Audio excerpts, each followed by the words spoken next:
Ladies and gentlemen, the boys are back again, live, episode 22, episode 2 of the boys being live. But Cam, we were talking about this off record. Now we're on record. It's calm before the storm, my friend. And I'm not talking about the Carolina Hurricanes. I'm talking about Hurricane Idalia, or Idalia. I can't pronounce the hurricane's name. For all of our listeners down in Florida, I hope y'all don't get wrecked because there's a bad hurricane coming through the Gulf of Mexico right now, projected to make landfall in the U.S. on Wednesday night or Wednesday morning. It's going to hit North Carolina on Wednesday night. Cam, the boys are back, brother. How we doing? And that was your weather report here with Ward Sewell. Yeah, man, we're doing good, as you said. Second in-person podcast. Today is August 29th, 2023. We're recording this at 8:05 p.m. Eastern Time. Just in case anything crazy happens. Already got word, Ward, Jonathan Taylor on the PUP list. Saw that. For the first 4 weeks. Saw that. A lot of stuff going on, man. It's a crazy time to be alive. College football is back. NFL is back in 2 weeks. Man, it's a great time to be alive. We have like 6 months straight of football. Football's back, baby. Best time in the world is back. Yeah, man. But before we get into it, I want to say remind everybody, find us on Spotify and YouTube. Just type in the FatKatz podcast. That's KATZ. Find us on Threads, Instagram, TikTok at FatKatz Pod. Today we've got First Favorite and Forgotten, Fans Fat Takes, our new segment that we kind of introduced last week, which is the weekly Game Balls. Game Balls, baby. Top stories. Another new segment, Big Dawgs Locks. This is going to be our betting segment for college football and NFL. We've got one more draft. We sprinkled in a draft for you guys. We're doing three picks on the college football best quarterbacks ever. So that's going to be a draft. We've got Pet Peeve of the Week, Full Plate Empty Stomach, and then Song of the Week for you guys. Ward, before we get into it, man, how was your weekend? How was your Monday? And how was your Tuesday so far? Absolutely incredible, Cam. So happy to be here in Charlotte. The boys are back. I'm not a big fan of virtual podcast, and the boys are back in action. So we got the lights here.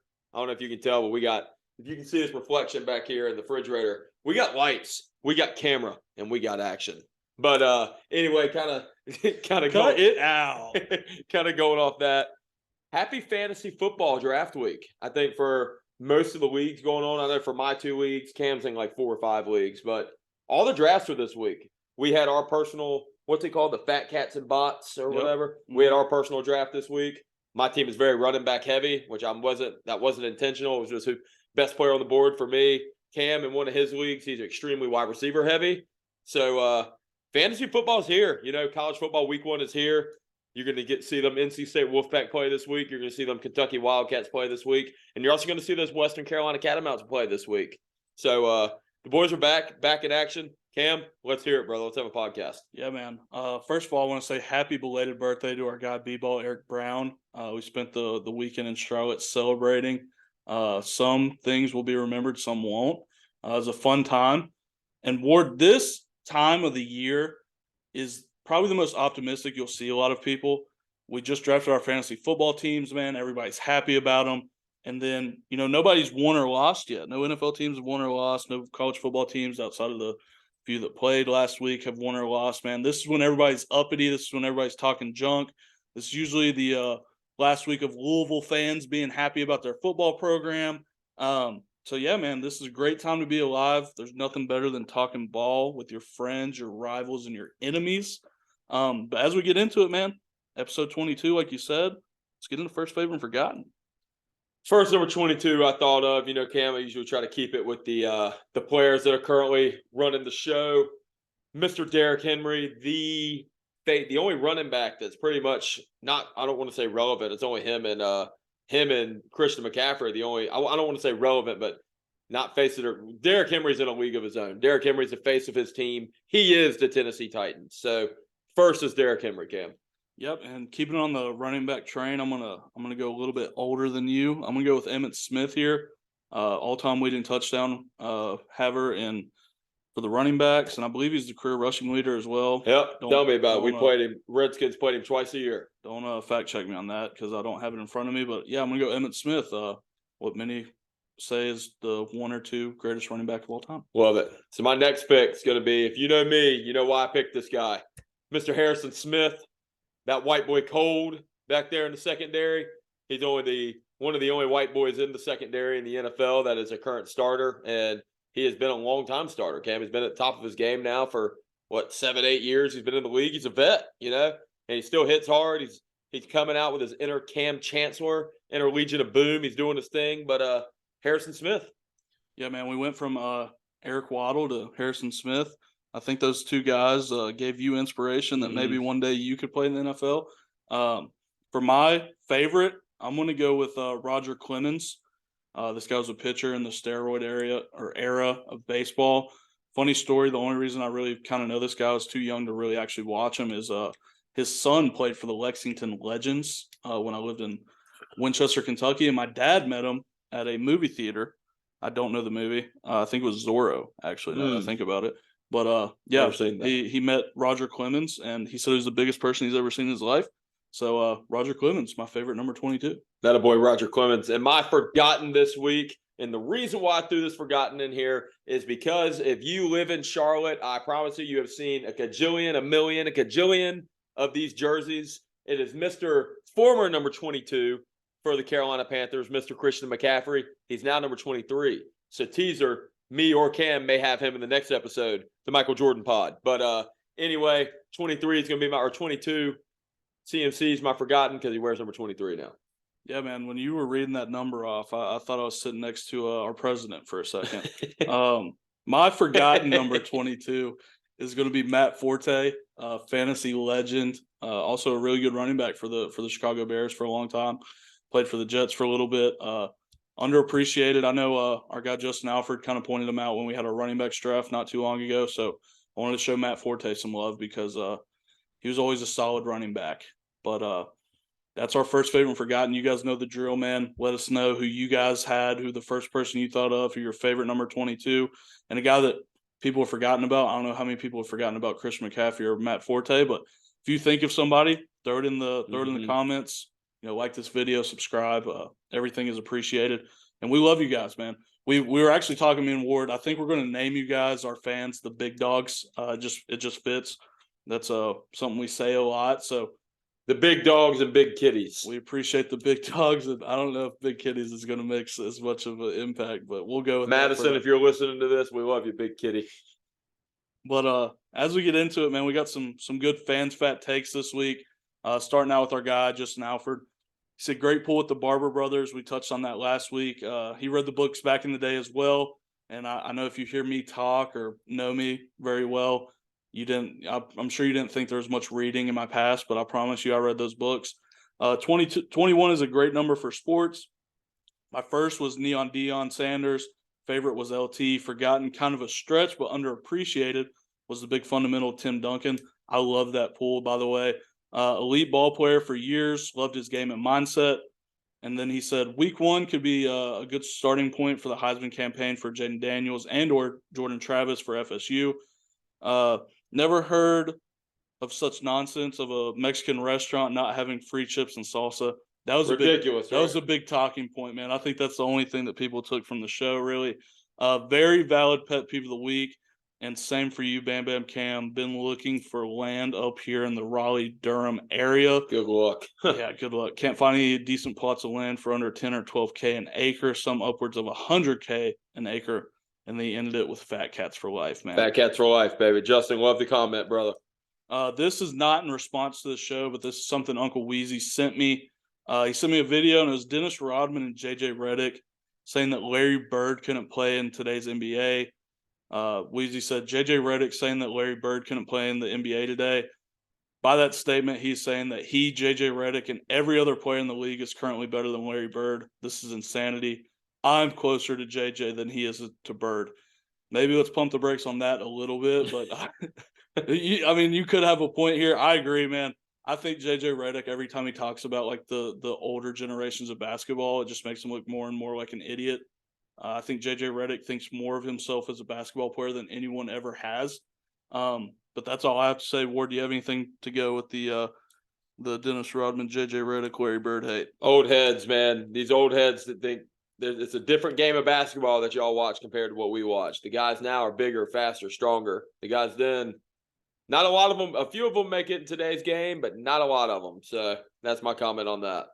My guy Logan Springer, L Spring, he caught me up, man. I was babbling a little bit. I said Archie Griffin played in the 40s. He actually played in the 70s.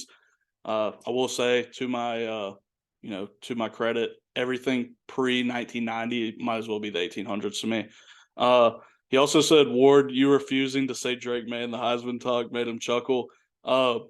That's just the NC State UNC rivalry, man. I watched Drake May get beat by a third-string quarterback that had his first career start against ranked number North Carolina, and we came in and kicked the shit out of him last year. So until he proves me wrong, until he beats our first string this year, maybe we'll talk about it then. Yeah, well, I mean, he'll get tested week 1. We got the kickoff coming here in Charlotte, USC UNC. Is it the Mayonnaise Bowl or the Belk Bowl? No, it's the Chick-fil-A kickoff, I think. Chick-fil-A. No, Chick-fil-A kickoff's in Atlanta. It's one of the kickoffs. Belk no longer associated with the football game, unfortunately. I tried to pull some strings on that one. My pop says he's proud of us. Thank you, Dad. Thank you. And that we keep getting better every week. He also said Ward is the only person in the world that could join two sayings together with the quote-unquote, you hammered the nail in the coffin there, Cam. Ward is great at this. He's great at taking two sayings and putting them together. I've done this before. I went months in college messing with people, telling them you can lead a horse to water, but you can't teach it how to fish. That's not how that saying is. It just makes people laugh. But Ward, man, our minds, they must just work in different ways. But you get hit in your head so many times for football, it'll do it to you. It's that CTE talking, man. John Castlelow, man, we had a drunken talk, me and him, this weekend. I just want to say thanks to John for the kind words. I cannot remember anything that we said to each other, but I know it was a good talk about the pod, so I appreciate it. Thanks, John. And then we also want to say shout out to Reed Fern for the ongoing support. He didn't say anything this week, but he's been very consistent of sending comments and stuff like that, so we appreciate him. So Ward, with that being said, man, new segment, you came up with this. You're very proud of it, and we love it here. I'm gonna let you have it. This is our weekly game balls. Reed, one thing, thank you so much for the support. Two, I looked it up. It is called the Duke Mayo Classic in Charlotte. Duke Mayonnaise has taken over the Belk Classic here in Charlotte. But yeah, so we had if any of y'all made it to the end of last pod, we had the great idea of we're gonna start implementing game balls every week. So this week, obviously, me and Cam both have some game balls. I'll go ahead and start out with my first game ball. It's actually going to be first game as a Notre Dame quarterback, Mr. Sam Hartman, former Wake Forest quarterback. Sam came out. He was electric. Sam won. He was wearing his rib that he had surgically removed on a necklace. That's pretty savage, not going to lie. You come out 2, then you throw for 251 yards and 4 touchdowns. Pretty electric for your opener. And Sam Hartman, I will say, kind of based off that, screw you as well, because you lost me a lot of money. Last year, Notre Dame only beat Navy in the opener 25-28. I thought Navy was going to cover. I'm not going to say how much money I bet on Navy covering. They were in Ireland. It was raining. Navy runs the ball. Notre Dame throws the ball. I thought this was a lock. Threw money on it, and I lost miserably. So screw you, Sam Hartman, but I'm giving you my game ball. Yeah, my first game ball, I'm going to be giving this one out to a Hawaii wide receiver, Pofele Ashlock. He had 7 receptions, 127 yards, and a touchdown against Vandy. I went back and rewatched this game, man, and there was 3 or 4 guys that really jumped off the screen to me, this guy being one of them. He should have had 3 touchdowns. He got tackled at the 1 twice. But, yeah, man, this Ashlock kid, he wears 86 for Hawaii. He's a tall, lanky receiver, but, man, he's fun to watch. You have some interesting names for your weekly game balls this week. I love it. And my next game ball, I'm a fan of this guy, but I'm not on this guy's bandwagon like everybody else is. But Caleb Williams looked pretty good. I think the USC's defense got exposed, and I was talking with a lot of people, and I don't think USC is going to be able. They're gonna be good. Don't get me wrong. They're gonna be good in the Pac-12, but they're not going to be good when it comes to playing real talent. When it comes to Big Ten and SEC. And anyway. Caleb Williams looked pretty good. He threw for 278 yards and 4 touchdowns. And, yeah, it was against San Diego State, but he had one throw where he was off of his back foot, threw it like this, and it was probably a 75-yard bomb. So Yeah, he got my second game ball. Yep, man. And to round it out for me, I'm gonna go to Ricky Wright. This is a safety for Vanderbilt, keeping it in the same game. DeRicky had 3 tackles, 1 forced fumble, and 2 interceptions against Hawaii. One of them to ice the game in the fourth quarter on the last drive. So those are my 2 game balls. Just for future reference, this is probably going to be we're probably going to keep it at 2 game balls, whether it be 2 college guys, 2 NFL guys, or 1 of each. It's completely up to us, but just whoever really sticks out that week. And so congrats to our first 4 game balls from the FatKatz. I'm sure you guys are listening. So if you want to shoot us any text messages or anything, you've got our numbers. But as we get into it, man, a lot of week 0 college football action. Probably not as exciting as we would have wanted it to be, but college football is back, man. That's all we've been asking for. Football is back, baby. To start it off, Navy, puts up an absolute clunker against Notre Dame in a 42-3 loss. The Navy cover never had a chance. Me and Ward were talking Navy cover, and it just never happened. I did hit the under, though. I think the under was set at 50.5. Ended up being 45 total points scored. Ward, did you have any big takeaway? I know it's hard to have a takeaway from that game, but did you have anything that stuck out in your mind? No, like I said, lost me a lot of money, so I kind of gave my 2 cents on that one. We saw USC win 56-28 over San Jose State. San Jose's covering by 2 points. The over hit easily. I think we all knew that one was going to happen. Jacksonville State went 17-14 over UTEP. We had UTEP covering. They did not. UMass, we talked a lot of junk about UMass not being a great program. They come out, smack New Mexico State in the mouth 41-30. San Diego State gets a 20-13 victory over our MAG boys in Ohio. Louisiana Tech with a 22-17 victory over FIU. And then to wrap up the night, Vandy does not cover, but they win 35-28 over Hawaii. Ward, anything from these first few games that stuck out to you, or any players that stuck out or anything like that? Yeah, I will say Vanderbilt really surprised me. Vanderbilt had a lot of hype coming into this year. I know it's week 1, but and having Hawaii come too, that's obviously a long flight, multi-hour flight. And I don't know, man, Vanderbilt, I know it's still very early, but I thought they were going to beat Hawaii a lot more than they did by just 7 points. But we'll see once SEC play comes around how Vanderbilt actually ends up. Yeah, man. And then moving on to the NFL world, we saw a couple of trades with some very high-regarded guys coming out of college that just haven't quite panned out where they got drafted to. Saw Trey Lance get traded to Dallas for a 4th-round pick. To me, great trade for Dallas, man. Worst case scenario, you gave up a 4th-round pick to how many 4th-rounders are making a roster? Let's be honest. For a guy who has all the potential in the world, he just hasn't put it together. I was super high on Trey Lance. Not a great look for me at the moment.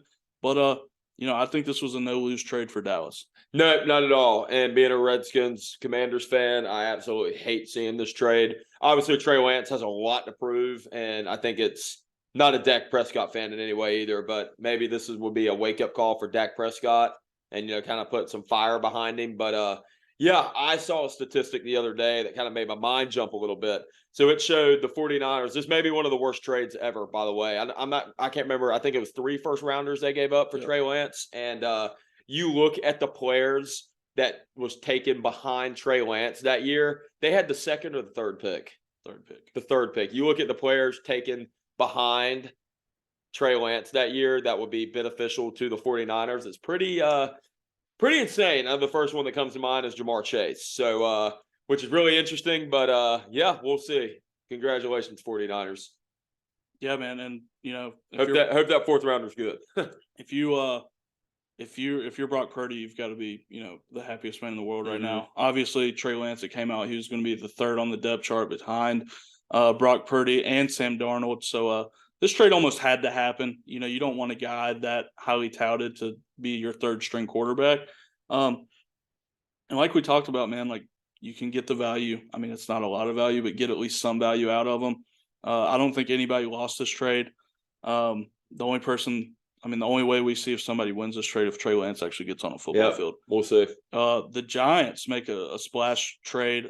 They're trading a 7th rounder to the Cardinals for Isaiah Simmons. For those of you who don't know, man, Isaiah Simmons was one of the most electric college football players, man. A hybrid safety linebacker, like a very modern linebacker. Arizona tried to play him full-time at safety. It just didn't work. The guy's like 6'4", 240, man. I don't know where the safety eval came from. He can play it. He's a great like nickel linebacker, in my opinion. Dime nickel linebacker, a sub package. To have him back there full time, it didn't make sense. I think in the Giants system, I think he'll be able to run, sideline to sideline. He'll be able to make plays, and I don't think that he'll be asked to do as much in terms of just go see ball and hit ball. Yeah, I cannot believe that the Giants got this trade for a 7th rounder. I think the Cardinals are tanking before the season even starts. I think at this point, the Cardinals are just ready to get Caleb Williams. But, yeah, for a 7th rounder, Isaiah Simmons, I can't believe the Redskins or the Commanders didn't jump all over this. This guy's a dog. I mean, he's been good in the NFL, but not anywhere close to his potential. You look at this guy in college. You look at the 2018 national championship when they beat – who was it, Alabama they beat? Yeah. When they beat Alabama, I mean, he's all over the field. He's the captain of the defense. So, I don't know. Good for the Giants. I'm going to have to play this guy twice a year, which absolutely stinks, but good for him. Keeping it in Arizona real quick, and we don't even have this on here, but I saw this before we got here. Ward, I've got some sources, man, and there's some whispers that Kyler Murray might not be playing football this year. Haven't heard that. Haven't heard that he was going to come back until week 4, but I wouldn't. I mean, actually, I wouldn't say that, but I don't know what's going on in Arizona. We play them week 1, so hopefully we win. Yeah, that would be a tough way to start the season. A loss to Colt McCoy. No, Colt McCoy got released today. It's going to be Josh Dobbs or – oh, wow. Yeah, it's going to be Josh Dobbs, realistically. I'm late on the Colt McCoy news. Shout out to my guy, Josh Dobbs, friend of the program, former Steeler. But, yeah, man, Kyler Murray, possibility he doesn't play this year. I guess they're entering the Marvin Harrison Jr. sweepstakes. Makes sense. You do want your franchise quarterback to play football, though. Yeah. Ideally. Yeah. We do have the ACC, some ACC news. It kind of looked like it was falling apart at the end of last week, and we kind of got word through the weekend that they're actually really close to adding Stanford, SMU, and Cal. We've touched on this, man. It doesn't make sense to us. Obviously, these teams are just trying to grab on somewhere, but if you're the ACC, man, like you're ruining the integrity of the league. You're ruining the rivalries that you have in place for what? To add three teams that, I mean, really haven't done anything in any major sport in a long time. I mean, you look at Stanford, the last time they were good, they had Andrew Luck. SMU, I mean, the 80s and 90s before they got the death penalty. And then Cal, man, I can't remember the last time Cal was good. I guess Aaron Rodgers back in that day. Aaron Rodgers. So Jared Goff, they were good with him. So, I mean, to me, you're ruining the integrity of the entire league by adding these 3 teams. We've got into it, but Ward, is there anything else you'd like to add to that? Atlantic Coast Conference. Can't really say much. They're West Coast. SMU, not as much. They're in Texas, but still, that's not Atlantic Coast. That's over here. So, yeah, man. I do want to talk for anybody who hasn't seen the video. The Korean Zombie retired from the UFC. One of my favorite fighters of all time. But go watch the video of him exiting the octagon, man. It's one of the coolest videos I've ever seen. The entire crowd is singing his entrance song back to him. It's one of the coolest moments I've seen, but man, we're getting to a point where kind of the guys we grew up watching are all kind of starting to dwindle away. UFC is a sport where it comes at you quick. You can't really gracefully get out of the sport. And seeing guys like him, like he got knocked out by Max Holloway in the 3rd round. Shout out to Max Holloway. That was an absolute vicious right hand. It was. But, seeing these guys that you grew up loving just kind of get beat over and over again, it's tough. I'm glad he's hanging it up while he's still got some life left in him. But, yeah, man, it's super sad to see guys like that kind of get out of the sport. Ward, I'm gonna let you take this one over. We had some interesting comments from a U.S. sprinter a few days ago, so I want to let you take the reins on this I'm one. not sure if this got a lot of backlash. So not sure. Cam, thanks you did a lot of talking there. I appreciate you, brother. Appreciate you being the moderator there, mediator, whatever you call it. But anyway, there's some very interesting things that happened. I can't remember the U.S. sprinter's name. But anyway, he was shitting on the NBA for winning world or NBA championships, which is a United States championship. instead of winning world championships that sprinters win. And he got a ton of backlash about this. A lot of guys from not just the NBA, from the NFL, had a couple guys from the MLB actually firing back at him. So, yeah, I don't know too many details on this, so I can't speak too highly on it. Cam, I don't know if you know too many details on it, but yeah, go check it out. Yeah, man. The basis of the story is really the track or the sprinter says that it bothers him that all the American sports call their championship world championships, which is understandable as a guy who competes in the Olympics and is actually going against the world. I could see why that would bother you. But let's be honest, let's call a spade here. The United States has the best leagues in every professional sport there is. Mm-hmm. There's no ifs, ands, or buts about it besides soccer. Obviously, we'll leave soccer out of this. Baseball, basketball, football, best leagues in the world. Hockey. Hockey, and it's not even close. So to say you're the world champion, I don't know why it's such a problem. These guys are winning championships in the best leagues in the world. So therefore, I get why they're called the world champions. I think this is just a thing that we've kind of grown accustomed to in this generation of just people being mad to be mad, getting upset to be upset, trying to be relevant. There's who knows who this sprinter is? I mean, we don't even really know his name right now. But who knows who this guy is if he doesn't say this? Let's be honest. Not me. So that's kind of our reaction. If you have something different to say, well, I mean, we understand. I mean, I understand why he's upset about it, but I feel like it's not a problem that we just made into a huge problem. But as we move on, man, like we said, big dogs locks. This is for all our people out there.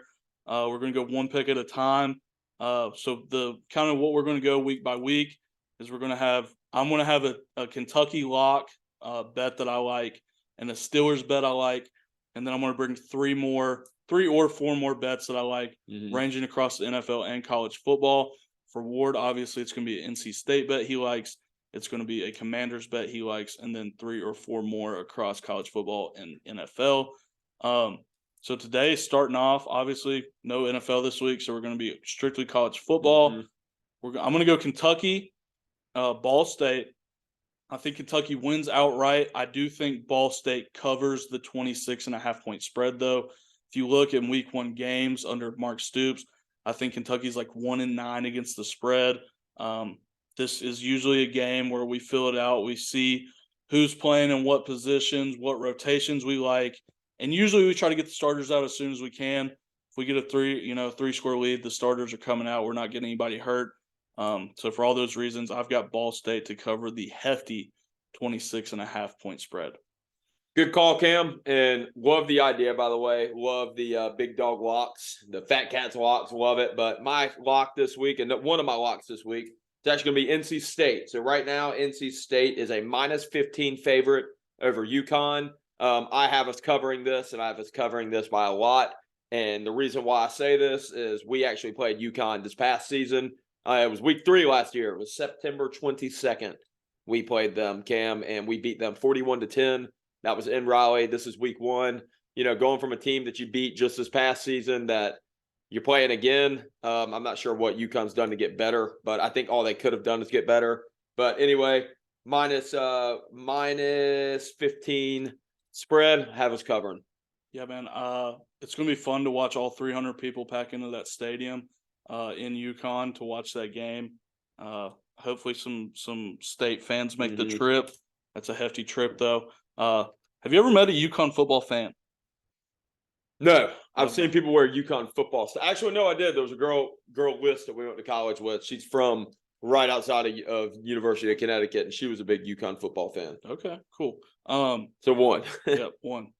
So my second lock, I'm going to go Utah to win and cover at home against Florida. They're 6.5-point favorites.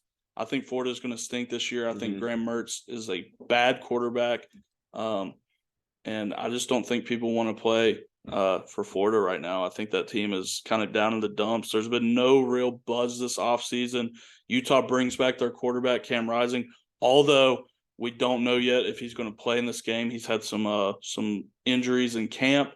But either way, Utah was the Pac-12 champion last year. They retain a lot of that offensive line and a lot of that skill talent. And they play a very similar style to Kentucky, which is I'm going to run it down your throat. And Florida's not really built for that style right now. Great Great pick, Cam. I'm actually going to go with Clemson and Duke play this week on I believe it's Monday night. Play in Durham at Duke. Clemson is a minus 12.5 favorite. I think Clemson is going to win and cover this by a ton. Clemson, I think, is on a different level of playing field when it comes to football compared to Duke. Duke's a basketball school. Clemson has been to 5 college football playoffs, 6 college football playoffs in the past 10 years. They've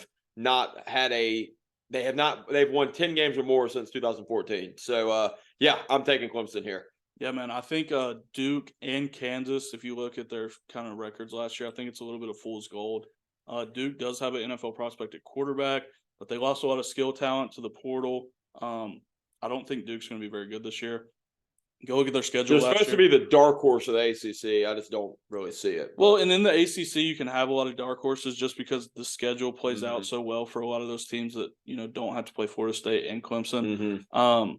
I think Duke and Kansas last year were kind of fool's gold, though. If you go look at their schedules from last year, man, talk about cakewalks. I like your pick for Clemson to cover. I think Cade Klubnik is going to have a big game, kind of his coming out party after the disappointing start against Tennessee in the bowl game last year.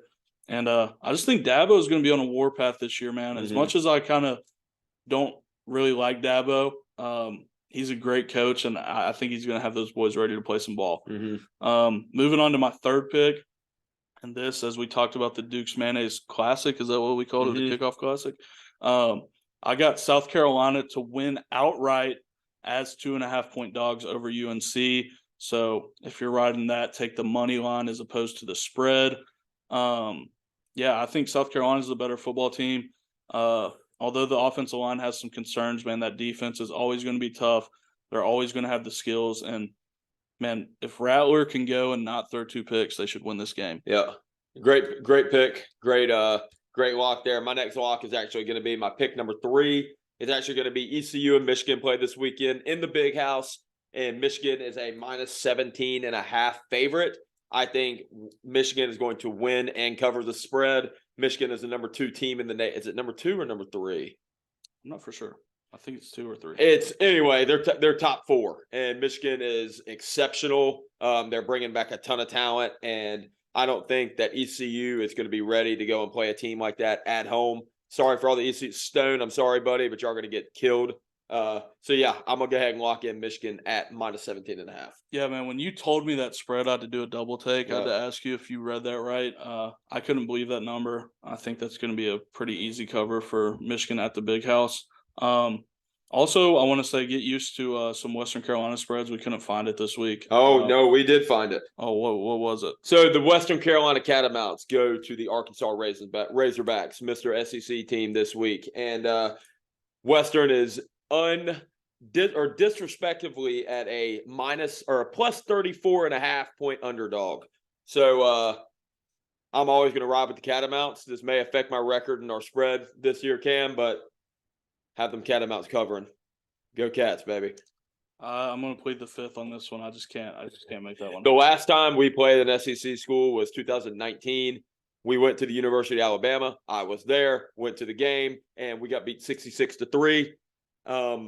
I think there's just a chip on those guys' shoulder. I don't think any of them's on the team anymore. Like 2 of them are on that team that was on that 2019 team that's still there now. But they're pissed. They have a bad taste in their mouth when it comes to the SEC. So the boys of purple and gold are coming.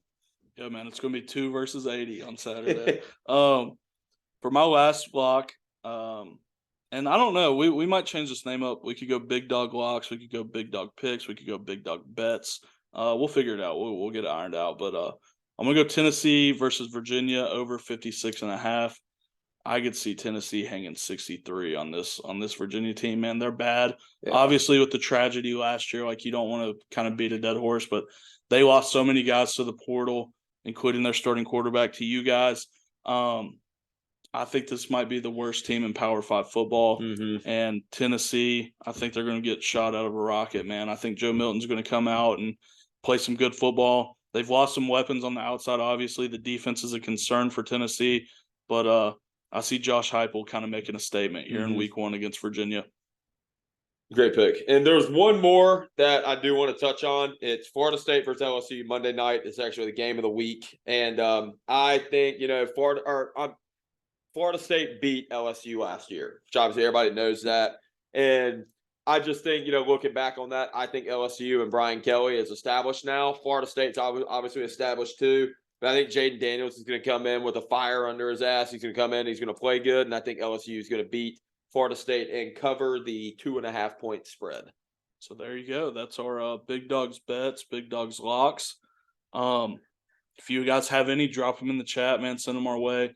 We're all obviously degenerates over here. We're throwing all our money away, or we're sticking it to Vegas, depending on the week, depending on the day, and depending on the hour. Mm-hmm. As we said, man, we've got one last draft for you guys this season. A lot of stuff kind of snuck up on us. We added this early in the week because we didn't think we'd have too much to talk about, and then just a lot of stuff kind of piled up. But this was Josh Mellon's idea. Shout out to you, Mellon. Great idea, brother. Shout out to Josh, man. He's awesome. He's one of our day one guys, and we wanted to throw our boy a treat, man. And so we're going to do a three pick per best quarterbacks of college football history draft. We always kind of put the disclaimer, these are probably going to be guys in the 2000s, as those are who we watched. Yep. But Ward, I'm going to let you have the first pick, man. First pick, Cam, thanks for passing it off to me. And I think I'm going to take the obvious here. I'm taking Mr. Tim Tebow. Tebow was he was a 2-time Heisman finalist. He won the Heisman his sophomore year. He's a 2-time national champion at the Florida Gators. If you've watched the Florida documentary, you see what kind of man Tebow is. The documentary sucks, by the way. But you see what kind of man he is. He's a man of God, which I respect. But, yeah, I'm going to take Tebow as my number one. Yeah, Tebow also SEC record for total career touchdowns at one point with 145. Also the single season touchdown record with 55 for a while. At my one, I'm going to go Vince Young, man. Great pick. Obviously runner-up to Reggie Bush in 05 in the Heisman, but won the national championship for Texas in 05 under Mac Brown. He was responsible for 9,000 yards in his career at Texas and 81 touchdowns. First-round pick to the Tennessee Titans. Vince Young had one of the best games in college football history and one of the best careers in college football history, so he is going to be my first quarterback off the board. Great pick, Cam. And so my next quarterback, and this one may come as a surprise to a couple people, but I think there's nothing in college football that paints success in a career more than winning national championships. And this individual single-handedly did it on his team. He won with 2 teams. He single-handedly did it with one team, and the other team, he didn't have too much of a responsibility, but he is a 2-time national champion, and his name is Cam Newton. For anybody that didn't know, Cam Newton obviously won one at Auburn, and he also won one at the University of Florida that he never got his national championship ring for, Cam. But he was on the team, and he technically is a 2-time national champion. Yep, man. Great pick. One of the most dominant college football quarterbacks I can remember, man. That Auburn team was incredible. He was so fun to watch, even in his early – and you're talking to one of the biggest Cam Newton haters as a guy who lives in Charlotte. But Auburn, prime scam Newton, taking hundreds of $1,000s from Mississippi State and going to Auburn, man. Cam Newton was fun to watch play ball. With my second pick, man, kind of a similar play style, man, I'm going to go Lamar Jackson. It pains me to say it as a Kentucky fan. I hate Louisville more than anybody in this world. With that being said, man, Lamar Jackson was one of the best college football players I've ever watched. Won a Heisman, took that Louisville team to a Sugar Bowl, and I don't have his stats right up in front of me, but, man, you want to talk about one of the greatest college football mixtapes of all time, one of the most electric guys. He's one of the guys – how many guys besides Cam Newton and him can you think, like, you just had to have a spy on him all the time? You had to have somebody accounting for him all the time. You had to play in zone because you couldn't have your corners turning your back to that guy. Lamar Jackson is going to be my second guy off the board here. Great pick. And my third pick, obviously, we have guys. We're only doing 3 picks. There's guys that we're both going to miss, and there's going to be plenty of honorable mentions that I promise you are written down. But my third pick is actually going to be a man that was the first player as a freshman to ever win the Heisman Trophy. He single-handedly is responsible for churning around an organization that was very new to the SEC and kind of built their staple from there.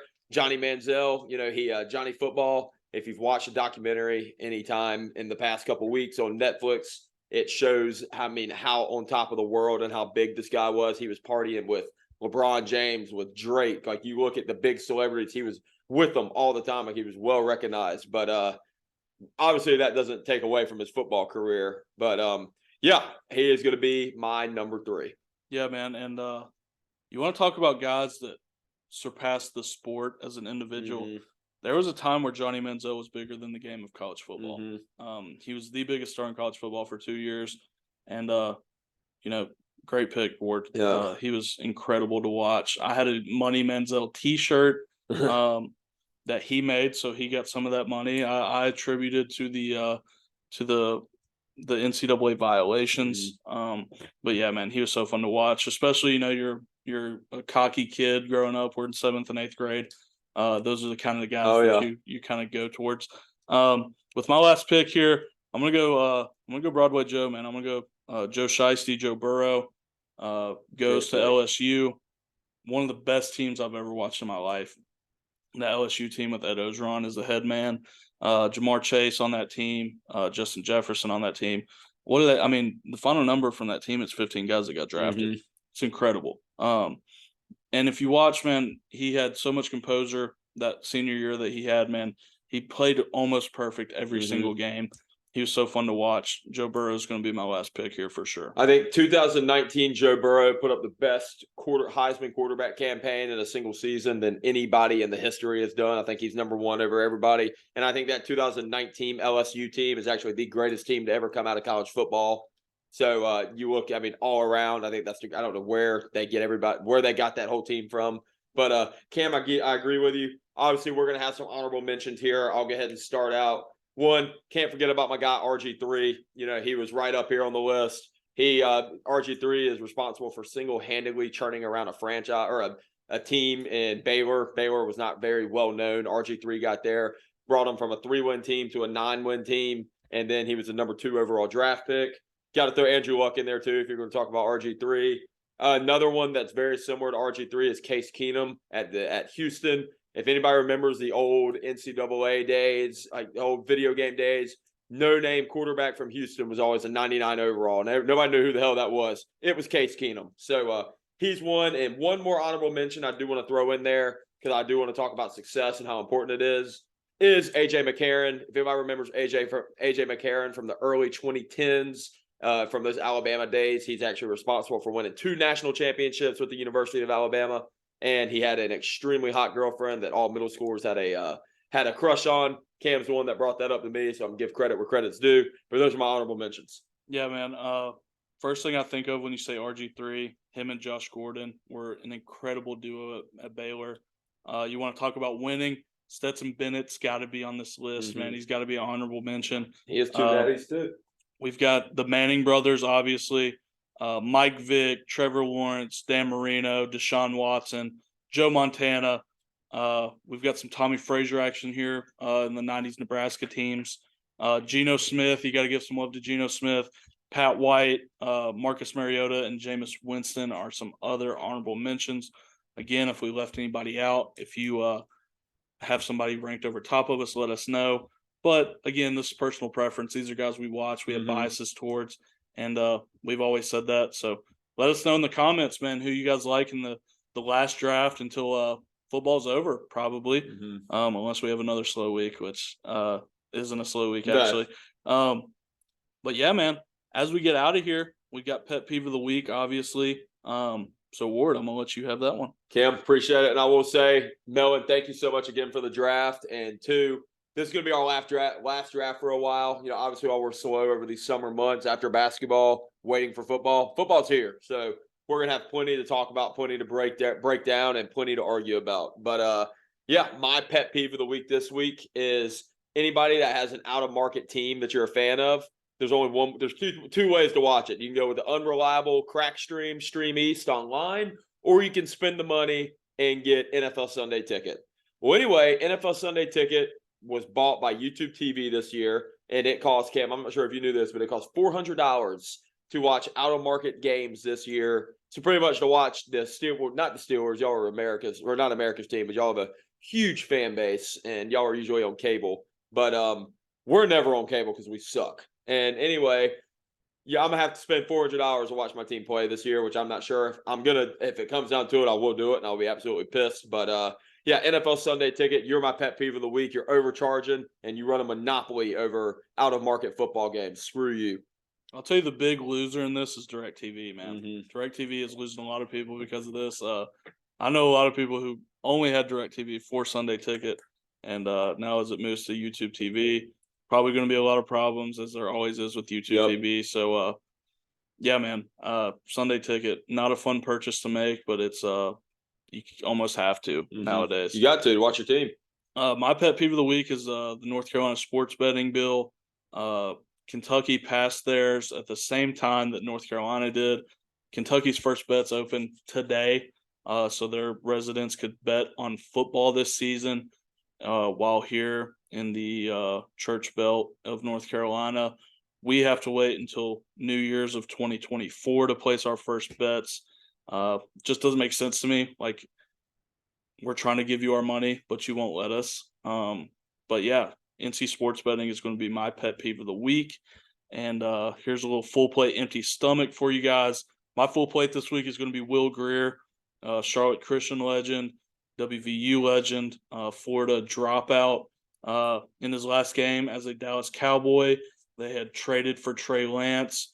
They let Will Grier play the whole game as kind of a tryout to the league to be a backup. And in that tryout, he went 29 for 35 with 305 yards and 4 total touchdowns. So my full play is going to be Will Grier this week. Great one, Cam. Great pick. I saw he played extremely well. My full plate this week, I'm not a big baseball fan, but, I do just support the kids in the Little League World Series. It's all that's been on ESPN the past couple of days, and I listen to it when I'm at work. But anyway, the USA brought home the championship this year. California actually beat, I cannot say this country, Curaçao. You know how to say that? Curacao. If it was a drink, it would be Curacao. Curacao, yeah, sure that. Whatever, they're either a Central American or South. I believe they're a Central American country. But yeah, as we always say, USA in tow, and the boys brought it home. So congratulations.